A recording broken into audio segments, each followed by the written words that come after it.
இந்து என்றால் திருடன்னு சொன்னவர் கலைஞர். கலாம் என்றால் கலகம்னு யார் சொன்னா நீங்க பாருங்க. முதல் பிரச்சனை திமுகவுக்கும் பெரியாருக்கும் தான் வந்து. திமுகவை பெரியார் கடுமையா விமர்சனம் பண்றாரு, பெரியார் திமுக கடுமையா விமர்சனம். திமுக ஆட்சியில் மதுவிலக்கு பத்தி பெரியார் என்ன சொல்லியிருக்காருன்னு பார்க்கணும். அப்ப திமுக ஆதரவா?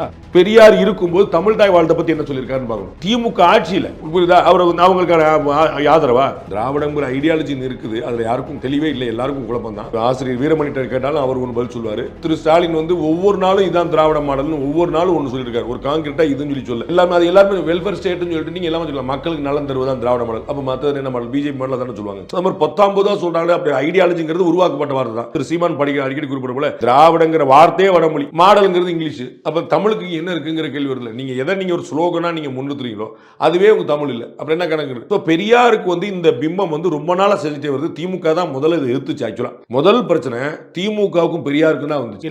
அதுக்கப்புறம் தான் மத்த எல்லாருக்குமே வருது. திமுகவை பெரியார் கடுமையா விமர்சனம் பண்றாரு, பெரியார் திமுக கடுமையா. அதுக்கப்புறம் பேசாம விட்டாங்க. நமக்கு எதுக்குப்பா நம்ம நல்லா முடிச்சோம். இருந்தாலும் கடைசியா ஜெயிச்சு முடிச்ச உடனே அவர்கிட்ட தான் நேரடியா போனாரு. கொள்கை ரீதியா ஒண்ணு சொல்லிட்டே இருக்காங்க. எங்கேயாவது ஒண்ணு ஏதாவது பார்த்துட்டு மத்தவங்க எல்லாம் பார்க்கலையா? ராஜாஜியை பார்த்து என்ன செய்வீங்க? அதே அண்ணா ராஜாஜியை பார்த்தாரு, என்ன செய்ய போறீங்க?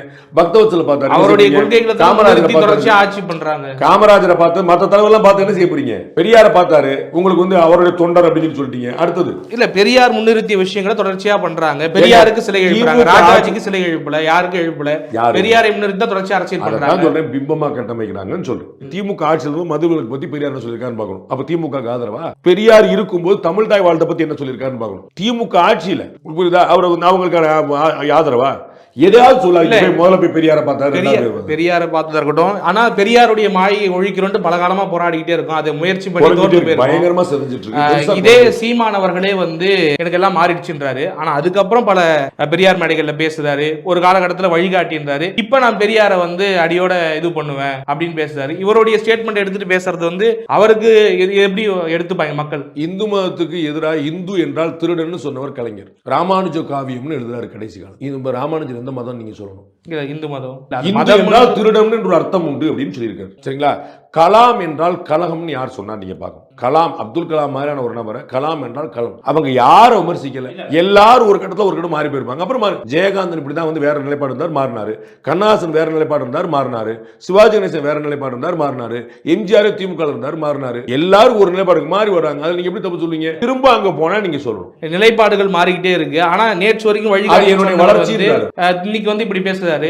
நீங்க அவர் சீண்டதான் அவர் மாத்துறாரு. அவர் வந்து தெளிவா சொல்றாரு, பெரியார் வந்து 10 தலைவர்ல ஒரு தலைவர், எனக்கு ஒன்றும் பிரச்சனை இல்லை. ஆனா ஏன் தலைவரா, என் தந்தையான நான் ஏற்கல. அதான் எதிர்க்கிறவங்க உருவாகிட்டே இருக்காங்க, ஒரு பக்கம் ஏற்கிறவங்களும் உருவாகிட்டே இருக்காங்க.